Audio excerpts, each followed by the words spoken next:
Hello legends, कैसे हो आप सब। आप सभी का स्वागत है सोशल साइंस चैप्टर के एकदम न्यू एपिसोड में। आज का एपिसोड हम क्लास 9 ज्योग्राफी के चैप्टर नंबर 3 ड्रेनेज को एक्सप्लेन करेंगे with notes. Now without wasting time let's begin the video. First of all, drainage का मतलब किसी भी पर्टिकुलर एरिया का जो रिवर सिस्टम होता है उससे हम बोलते हैं ड्रेनेज। नीचे कुछ और टर्म्स लिखे हुए जिनकी आप डेफिनेशन रीड आउट कर लेना। क्यों? क्योंकि एग्जाम में आपको डायरेक्टली तो पूछेंगे नहीं कि भाई इसको डिफाइन करो, इसको डिस्क्राइब करो, बट आपके चैप्टर में बीच बीच में टर्म्स आते रहेंगे, सो इनका मतलब आपको पता होना चाहिए। जैसे कि आपको पता है इंडिया के अंदर बहुत सारे रिवर्स होती है, कुछ बड़ी तो कुछ छोटी, तो उनको हमने दो ग्रुप्स में डिवाइड कर दिया। पहला तो है हिमालयन रिवर सिस्टम्स एंड दूसरा है पेनिनसुलर रिवर सिस्टम्स। अब जब ऐसा हो ही गया तो फिर एग्जाम में थोड़ी ना रहने वाला है पीछे, ये तो कहेगा कि भाई differentiate between Himalayan and peninsular river systems. तो जब भी डिफरेंशिएट वाला क्वेश्चन है ना, पहला काम तो करना टेबल बनाना है, दूसरा पॉइंट्स में लिखने की कोशिश करना आंसर। ठीक है, तो हिमालयन में क्या लिखोगे, ये ओरिजिन कहाँ पर होती है, हिमालयन माउंटेन के आसपास। इनकी लेंथ बहुत ही लंबी होती है एंड ये क्या करते हैं ना, ग्लेशियर्स मेल्ट होते हैं एंड मानसून दोनों जगह से इसको पानी मिलता है इस रिवर सिस्टम्स को। ठीक है, एंड पेनिनसुलर की बात करें तो फिर सेंट्रल हाईलैंड से ओरिजिनेट होती है। इनकी लेंथ थोड़ी सी कम होती है एंड ये मानसून पर भी टोटली डिपेंड होती है पानी के लिए। ऐसे कुछ दो और पॉइंट्स लिख देना, 5 पॉइंट्स हो जाएंगे एंड आपका आंसर कंप्लीट। अब चलो हम एक एक करके सारे रिवर्स को एक्सप्लेन करेंगे। हिमालयन रिवर सिस्टम्स, इसके अंदर आती है 3 रिवर्स जो कि है इंडस, गंगा एंड ब्रह्मपुत्र। सबसे पहले हम बात करते हैं इंडस रिवर सिस्टम के बारे में। अब तुम किसी भी रिवर को अगर तुम डिस्क्राइब या फिर एक्सप्लेन करोगे ना तो फिर पॉइंट्स में लिखना एंड इसका फॉर्मेट कुछ इस तरीके से होगा। फर्स्ट पॉइंट में तुम लिखोगे उसका ओरिजिन, दूसरे पॉइंट में लिख देना उसके ट्रिब्यूटरीज, तीसरे पॉइंट में लिख देना कौन से स्टेट्स में फ्लो करती है, चौथे पॉइंट में लिख देना तुम लोग की उसके डिस्ट्रीब्यूटरीज, पांचवें पॉइंट में उसकी लेंथ एंड फाइनल पॉइंट में लिख देना कहाँ पर वो फ्लो होती है यानी कि फॉल हो जाती है, बे ऑफ बंगाल में या फिर अरेबियन सी में। अगर उस रिवर की डिस्ट्रीब्यूटरीज गिवन नहीं है तो फिर 5 पॉइंट लिखोगे तो भी काम चल जाएगा। Let's start. इंडस की ओरिजिन की बात करें तो फिर वो मानसरोवर लेक जो कि तिब्बत में उसके आसपास इसका ओरिजिन होता है एंड देन ये क्या करती है, वेस्ट में फ्लो होती जाती है एंड लद्दाख रीजन में एंटर होती है इंडिया के अंदर। एंड जब ये एंटर होते हैं ना, वहाँ पर बहुत ही सुंदर पिक्चर्स क्यू जॉर्ज भी फॉर्म करती है। अब सेकंड में पॉइंट में तुम लिख सकते हो कि भाई इसके ट्रिब्यूटरीज जहाँ पे मैंने लिखी हुई है वो तुम लोग पढ़ लेना। ठीक है, इसके बाद में क्या होता है, कुछ ट्रिब्यूटरीज जैसे कि हुंजा, सियोक एंड जास्कर, ये क्या काम करती है, इसको ना इंडस रिवर है ना इसको भेजती कश्मीर के अंदर। कश्मीर में ये सब ज्वाइन हो जाता है एंड इंडस फॉर्म करते हैं एंड आफ्टर दैट ये पहुंच जाती है पाकिस्तान। पाकिस्तान में इसको कौन लेके जाते हैं, रावी, बियास, चेनब, ऐसे जब लेके जाती जो भी इनका नाम है। ठीक है, पाकिस्तान की रिवर्स का। एंड फिर उसके बाद यहाँ पर पाकिस्तान में एंटर कहाँ पर करती है, मिथान कोट में। ठीक है, उसके बाद थोड़ा और फ्लो करती है एंड जाती है ईस्ट ऑफ कराची में। ईस्ट ऑफ कराची में इसका एंड स्टॉप होता है एंड वहां पर ये अरेबियन सी के अंदर फ्लो हो जाती है। ये कंप्लीट होता है। इसकी लेंथ कितनी है, 2900 kilometres. Now let's talk about Ganga river system. इसका ओरिजिन की बात करें तो फिर ये जो हिमालयन माउंटेन्स है ना उसमें ग्लेशियर, उसका नाम है गंगोत्री ग्लेशियर, उससे ये ओरिजिनेट होती है एंड इसका जो हेड वाटर है ना उसको हम बोलते हैं भागीरथी। एंड जब ये आगे जाता है तब है ना भागीरथी और अलकनंदा दोनों एक साथ ज्वाइन हो जाते हैं एक जगह पर, उसका नाम है देवप्रयाग, जैसे कि आप इस पिक्चर में देख सकते हो। इसके बाद में जब ये माउंटेन से प्लेन में कहाँ पर आती है आपको पता है, हरिद्वार में, जो कि है उत्तराखंड में। अब गंगा के हिमालयन ट्रिब्यूटरीज की बात करें तो फिर जो मेन है उसका नाम है यमुना रिवर एंड ये कहाँ से ओरिजिनेट होती है, यमुनोत्री ग्लेशियर से एंड ये गंगा के पैरेलल फ्लो करती है एंड राइट बैंक पे जाकर ये एकदम ज्वाइन हो जाती है। इसके कुछ और ट्रिब्यूटरीज लिखी जिनका नाम आप देख लेना एंड फिर इसकी हिमालयन के साथ साथ पेनिनसुलर ट्रिब्यूटरीज भी होती जैसे कि बेटवा, सन, चंबल एंड ऑल। जो अपना गंगा रिवर सिस्टम है इसका जो नॉर्दर्न मोस्ट पॉइंट है वो है फराका, जो कि वेस्ट बंगाल में मिलता है। फिर जब ये अपने वेस्ट बंगाल पहुंचता है तब इसका एक हुगली एंड भागीरथी नाम का इसका कुछ होता है जिसको बोलते हैं डिस्ट्रीब्यूटरी।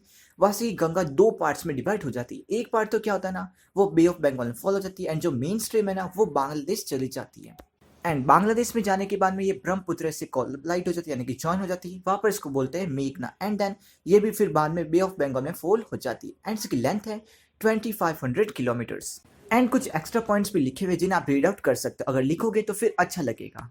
ब्रह्मपुत्र का ओरिजिन कहाँ पर, जैसे अपने इंडस है ना जो मानसरोवर लेकर उसके थोड़े से पास में इसका ओरिजिन होता है। That means Indus and Sutlej का जो फिर ओरिजिन होता है उसके पास में इसका ना ओरिजिन होता है एंड देन ये फ्लो करते रहता है। एक बात फैक्ट की बात करें ना तो फिर लॉन्गेस्ट रिवर, लेकिन ये इंडिया में बहुत ही कम आती है। देन फ्लो करते करते इसका मूड होता है कि तो भाई चलो हम इंडिया में चलते, तो फिर ये यू टर्न लेती है एंड कहाँ पर पहुंचती है, अरुणाचल प्रदेश में। एंड कहाँ पर पहुंचती है, उस जगह का नाम है नामचा बरवा। वहां पर ये पहुंचती यू टर्न लेके इंडिया में फ्लो करती है एंड जब अरुणाचल प्रदेश में पहुंचते ना तब इसका नाम पड़ जाता है दिहांग। एंड जो दिहांग एंड लोहित इसके जो ट्रिब्यूटरीज है ना, इनके ट्रिब्यूटरीज भी लिख लेना। ये दोनों ट्रिब्यूटरीज फॉर्म करती है ब्रह्मपुत्र को, एंड कहाँ पर फॉर्म करती है, असम के अंदर।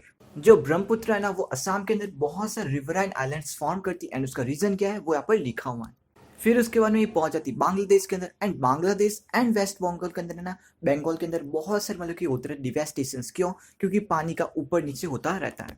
सॉरी, वेस्ट बंगाल में तो गए ही नहीं थे ना, असम एंड बांग्लादेश के अंदर ऐसा होता रहता है। एंड यहाँ पर ये बहुत सारे ना सिल्क्स भी फॉर्म करते हैं। अब बुक में तो इसकी लेंथ लिखी हुई नहीं थी, तो फिर मेरे को जाना पड़ा गूगल की हेल्प लेने के लिए, एंड गूगल ने बताया कि इसकी लेंथ है करीब 3800 किलोमीटर्स के आसपास। तो फिर एग्जाम में लिखो ना लिखो आपकी मर्जी, ठीक है। अपने हिमालयंस तो हो गए, अब हम बात करते हैं पेनिनसुलर की बात में। आपका टाइम बचाऊंगा मैं, एग्जाम में आपकी ना सारी रिवर्स नहीं पूछेंगे। जो पेनिनसुलर वाली है, जो सबसे बेस्ट एंड इंपॉर्टेंट है ना, उसका नाम है गोदावरी रिवर बेसिन। बाकी सबको आप एक एक करके देख लेना भाई, छोटे छोटे पॉइंट से देख लेना, जो कि बेसिक नॉलेज होनी चाहिए। बट जो मोस्ट इंपॉर्टेंट है उसकी बात करते, लेट्स स्टार्ट। ये जो गोदावरी रिवर है ना, इसका ओरिजिन होता है वेस्टर्न घाट्स, जो कि महाराष्ट्र के आसपास है, वहां से ओरिजिन होती है, जो कि नासिक डिस्ट्रिक्ट में। एंड ये जो रिवर है ना, लगभग 50% ऑफ महाराष्ट्र के आसपास घूमती रहती है। बाकी एमपी, आंध्र प्रदेश एंड ओडिशा में भी ये अपनी रिवर फ्लो करती है। एंड इसकी कुछ ट्रिब्यूटरीज है, वाई गंगा, पेनगंगा एंड मंजीरा। अब इसकी लेंथ की बात करें तो फिर ये कुछ 1500 किलोमीटर्स के आसपास होती है। एंड ये पेनिनसुलर रिवर्स है, इनमें सबसे लॉन्गेस्ट होती है ना, इसलिए इसको कहते हैं दक्षिण गंगा। एंड ये फ्लो होती है बे ऑफ बंगाल में। ये 5 पॉइंट्स याद रख लेना, लिखोगे काम चल जाएगा। मैं ऐसा नहीं कह रहा कि भाई वो ऊपर वाले पढ़ो ही मत, एक बार पढ़ लेना, ठीक है। चलो अपनी रिवर्स तो हो गई, अब हम जरा सा बात कर लेते हैं लेक्स के बारे में। जैसे कि रिवर्स है ना, वैसे इंडिया के अंदर बहुत सारे लेक्स मौजूद होते हैं, कुछ बड़े तो कुछ छोटे। एंड ये फॉर्म कैसे होते हैं, कुछ तो है ना ग्लेशियर्स मेल्ट होने के चलते बनते हैं, कुछ है ना रिवर जो कि ना रेनी मानसून के चलते बनते हैं, कुछ मैन मेड होते हैं यानी कि आर्टिफिशियल, एंड सो ऑन। अब हम थोड़े से लेक्स के बारे में बात करें, जो कि इनलैंड यानी कि जहाँ पर पानी आसपास नहीं होता है, वहाँ पर जो लेक्स मौजूद होते हैं ना, वो होते हैं थोड़े से सॉल्ट यानी कि सॉल्ट वाटर आप कह सकते हो। इसका एग्जांपल है सांबर लेक ऑफ राजस्थान। सांबर से क्या जाता था, चटपटा यानी कि मसाला वाला। सो उसमें नमक तो होता है ना, तो वैसे ये ना सॉल्ट प्रोड्यूसिंग भी होता है, बिकॉज राजस्थान में बहुत पानी कम होता है इस एरिया के अंदर, तो या फिर सॉल्टी तो होगा ही। एंड अगर आपको फ्रेश वाटर चाहिए तो फिर आप जाओ हिमालयंस में, यानी कि अपने जम्मू एंड कश्मीर साइड में। उसका जो लेक है उसका नाम है वुलार लेक, जो कि इंडिया का लार्जेस्ट लेक आप कह सकते हो, फ्रेश वाटर लेक। एंड दूसरे फ्रेश वाटर लेक से नैनीताल, भीमताल एंड अदर्स, ये भी कुछ एग्जांपल्स याद रख लेना। अब जो नेक्स्ट कॉन्सेप्ट है उसके लिए आपको इस ड्राइंग को देखना होगा। देखिए जैसे कि मेन स्ट्रीम रिवर आ रही है, एक जगह पर मियांडर्स है ना, वहां पर क्या होगा, जो मेन स्ट्रीम से कुछ पानी अलग हो जाएगा एंड बनेगा ऑक्सबो लेक। ऑक्सबो क्या ना, हाफ सर्कल टाइप डिजाइन बनेगी। एंड ये लेक बनने के बाद मेन स्ट्रीम तो चली जाएगी एंड डेल्टास फॉर्म करेगी अपनी फ्लो की जगह पर, जहाँ पर वो फॉल हो जाएगी। पर यहाँ पर अपन को काम किससे, ऑक्सबो लेक से। ऐसे लेक्स आपको कहाँ पर देखने को मिलेंगे, आपको देखने को मिलेंगे कोस्टल एरियाज के अंदर। इसके कुछ एग्जांपल्स है चिलिका, पुलिकैट एंड कोलेरू लेक्स। जो लेक्स है ना, वो आपके हाइडल पावर को जनरेट करने के लिए एंड डैमिंग के लिए यूज होते हैं। फॉर एग्जांपल गुरु गोबिंद सागर, जो कि एक कुछ भाखरा नंगल प्रोजेक्ट है, वो उसका एक एग्जांपल है। अब हमारे लिए एडवांटेज की क्या बात है लेक्स की, तो बताते हैं। पहला तो एग्जांपल है कि भाई ये आपके जो इकोसिस्टम है ना उसको मॉडरेट करता है, बहुत ही अच्छा वातावरण बनाता है। दूसरा, यह जो आपके टूरिस्ट है ना उनको अट्रैक्ट करता है। तो तीसरा, जब आपके मतलब कि पानी की कमी पड़ जाए या फिर पानी ओवरलोड हो जाए ना, तब भी ये हेल्पफुल होता है। जैसे कि बारिश ज़्यादा हो गई तो फिर पानी को ये अंदर डाल देगा, एंड बारिश कम हुई तो फिर इस पानी से आप काम कर सकते हो।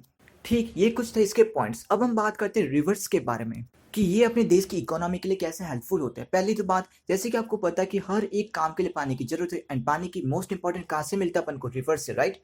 तो फिर रिवर की पानी बहुत ही इंपॉर्टेंट होती है for domestic, industrial and agriculture fields.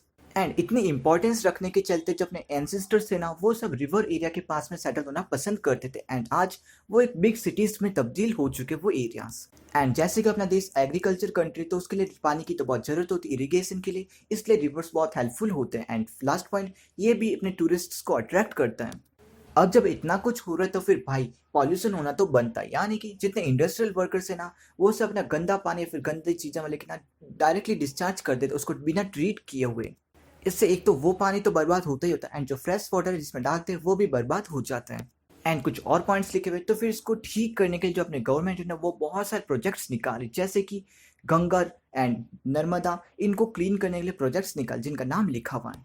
ठीक इसी के साथ ये चैप्टर ओवर होता है। Good bye legends. And map work की बात करें तो फिर जो अपने लेक्स है ना उनको आप देख लेना, उनकी लोकेशंस देख लेना। सो गुड बाय लेजेंड्स, इसको भी देख लेना मैप को। एंड गुड बाय लेजेंड्स, मिलते अगले एपिसोड में। तब तक के लिए कोई भी डाउट हो, कोई भी क्वेरी हो तो फिर पूछ ली।